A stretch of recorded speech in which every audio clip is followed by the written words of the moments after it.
Hello, I'm Matt Blanchett from Blanchett Homes. We're here on another episode of Applied History with Matt Diana from Matt Diana House Right. Hi, Matt. How you doing? Today we are talking about how to join pieces of wood without using screws. It's called the Dutchman, and there's a couple of different styles we're going to be talking about today. We're going to make this a two-part series. This part will just be showing how we join the wood, and then part two will be how he shapes the wood to match a profile. So take it away, Matt. Yeah.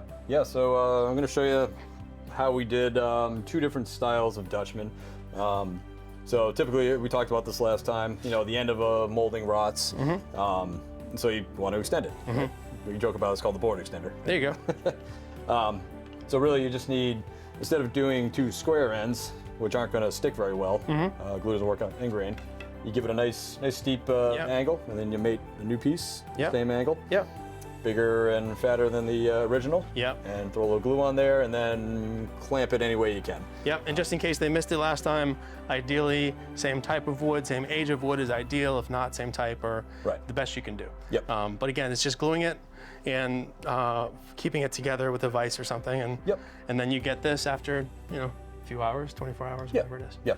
Cool. So that's all there is for joining that style. What's the other style that we did here? So the other style, here's the finished product. So this would be if you had like a really heavy divot or a piece of wrought that was pretty big. So on this one, we got some divots in the bead right there. So usually what I'll do, I'll start with the Dutchman. This is the actual Dutchman. So a piece that's big enough to cover all that damage. And so what I'll usually do... Flying Dutchman is when you throw it at somebody. Exactly. Right. So I usually hold it on there. Nice and tight. Oh, wow. Use a knife. It's a metal pencil. Yeah, you could use a pencil, but less accurate. Nice. So I'll get my marks. Very cool. So now that I've got the marks, probably darken up with just a straight edge. So what we'll do, we'll chisel out this area. And by marking your actual piece, it's just much more accurate. It's easier to mark this onto that than to cut that and fit a new piece. Okay. So cool. Little trick. Pro tip.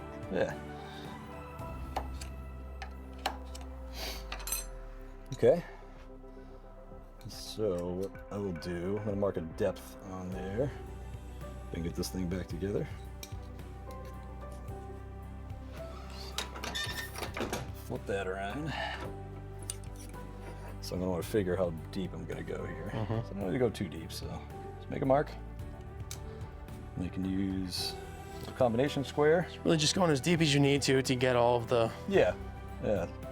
So that's a little bit of a preservation minded. Go as deep as you need or as big as you need. Marks there. Square those down. And then we're ready to start to top that up. Cool. So what I'll use chisels for this. Okay. And we'll start. No hammer. Not yet. The initial cuts are a little sensitive. Okay. Make sure you're on your mark. And it's pine. Pine's relatively soft. This was oak. Oh, for a guy like you. Yeah, working out these days, you know. Just kind of establish your endpoints. And you can start with the chisel. Oh wow, that is a hammer, huh? Don't mess with Matt Diana House. He speaks softly, but he carries lots of hammers. Lots of hammers. So again, establish your borders here. Can I just point something out that I would have done wrong? You're holding the chisel. Show them how you're holding the chisel.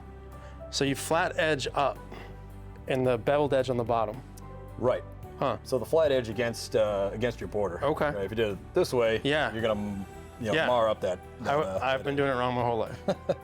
Hey, there's something new, right?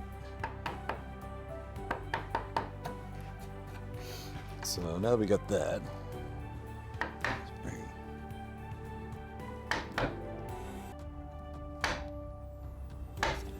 so now we can get a little more aggressive. Yeah. Let it rip, man. That's pretty slick. Yeah. I noticed it stops right where you tell it to stop. Like it only goes as deep when you're coming back. It only goes as deep as you want it to. Yeah. But just knowing when to stop, right? Words to live by. One's too many and three's never enough. Everything in moderation, right? Yeah. All right, so now get that. I'll take the bigger chisel. Okay. Get a little better. Things are getting serious around here. Yeah. Now we're close to our depth. Those are sharp chisels. Yeah, it's helpful to have sharp chisels. And the wider ones, you can get a little, like a long run like that. Accurate. Scoot on the side here. Excuse me. Just flatten that out. It's pretty slick. Yeah. What are you, a joiner? Yeah, something like that. Timber framer, joiner. Nice. Does it all. From framing to finish. Matt Diana house right. All right. So then, Yep. your little piece should fit. Pretty slick. Good. So now this is just being glued on? Yeah, so at this point, now that we have a fit, and you can fine tune it. Yeah. So you have like a little gap, you might take off a little more here and there. Sure. And so at that point, you take just some regular wood glue. Yep. Depending, exterior, you want exterior glue, interior, Okay. use whatever. Yep. So squirt a little bit in there, and then you could take, I don't know, depending on what it is, you know, a little clamp, something clamp like this. Yep. You can use tape. So you just fit it in, glue it in, and then you get a piece like this. Was here somewhere. Right here. There you Cool. go. So that's how we got here. Thought it was worth showing you. Tune in next time. We'll show you how to get this to look like a finished product. See you next time on Applied History.